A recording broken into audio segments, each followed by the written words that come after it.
और घर लौटने के बाद पूरे घर के प्रांगण में कहीं जगह नहीं बची, क्योंकि 99 करोड़ स्वर्ण मुद्राओं का दहेज जम्बू कुमार को आया था।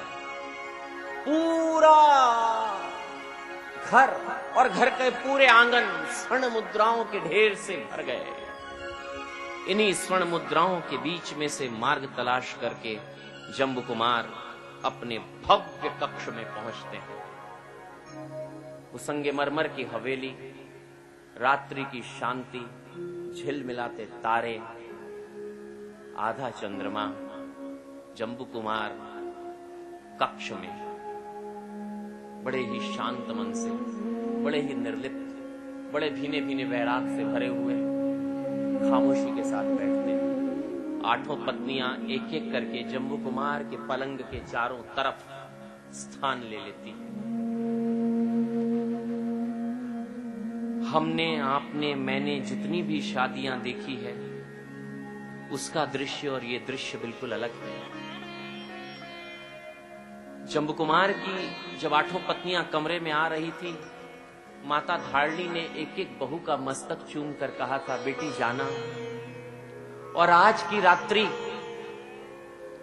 अपने पूरे कौशल का, अपनी पूरी विद्याओं का, अपने दिल में उमड़ते पूरे प्यार का, पूरे स्नेह का झरना मेरे पुत्र पर बहा देना, और सुबह मैं तुम्हें मिलूंगी, तब तुम मुझे ये शुभ समाचार देना कि जम्बू कुमार दीक्षा नहीं ले रहे हैं। आठों कन्याओं ने बहुत बड़े बड़े वादे किए। माता जी आप बिल्कुल चिंता ना करें,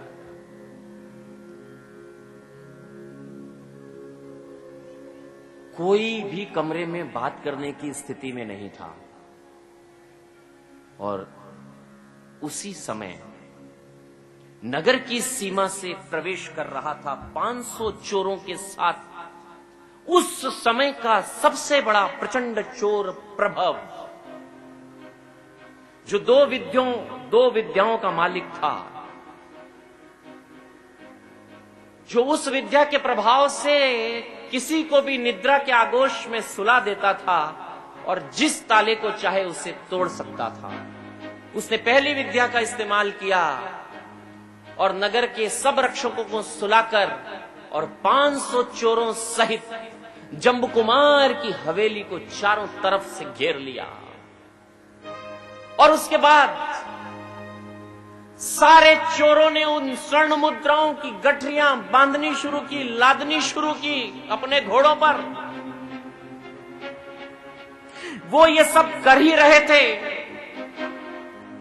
कि अचानक उन सब के पांव चिपक गए। भवदेव ने जब ये जाना उसके पांव नहीं चिपके, उसने भवन के भीतरी कमरे में वहां प्रवेश किया जहां जम्बू कुमार थे। वहां वो देखा तो उसकी आंखें और चौंधिया गई। 8 नारियां अर्धनिद्रा में, सबके पूरे शरीर में इतने जबरदस्त हीरों के गहने कि चोर मन और तुरंत वो सारी बातें भूलकर उसने हाथ बढ़ाया, और उसने हाथ बढ़ाया ही था कि जम्बू कुमार बोले, खबरदार, मैं नींद में नहीं हूं, स्त्री को हाथ मत लगाना। तभी प्रभव को जैसे होश आया, क्योंकि इसके पहले प्रभव बरसों तक चोरियां करता रहा और हर जगह जहां उसने विद्या का इस्तेमाल किया कोई जागा नहीं। अरे ये कौन है? ये जरूर कोई बड़ा व्यक्ति है, इसने मेरे सारे चोरों के पांव चिपका दिए और खुद नींद में भी नहीं है। उसने जाकर परिचय दिया, मैं प्रभव चोर हूं, वर्तमान में जरूर चोर हूं, मैं भी राजपुत्र हूं। तुम्हें ये जो विद्या आती है पांव चिपकाने वाली, ये मुझे सिखा दो, मैं तुम्हें 2 विद्याएं सिखा दूंगा, नींद में सुलाने वाली और ताला तोड़ने वाली। चलो हम विद्याओं का आदान प्रदान कर लेते हैं। जम्बू कुमार ने कहा, मुझे किसी विद्या के आदान प्रदान की आवश्यकता नहीं है और मेरे पास कोई विद्या नहीं है। मैं तो कल सुबह ये सब कुछ छोड़कर दीक्षित होने वाला। प्रभव ने कहा, कुमार क्यों बातें बना रहे हो? तुम और दीक्षित तुम्हारा पूरा घर स्वर्ण मुद्राओं से भरा हुआ है। 8-8 स्त्रियां तुम्हारे चरणों में बैठी हुई है, अप्सराओं जैसी सुंदर। आज तुम्हारी शादी हुई है, पूरा तुम्हारा प्रसाद दियों से जगमगा रहा है, पूरे नगर में उत्सव का माहौल है, और तुम कहते हो मैं दीक्षा लेने वाला हूं। कुमार, नहीं नहीं, तुम दीक्षा नहीं ले सकते।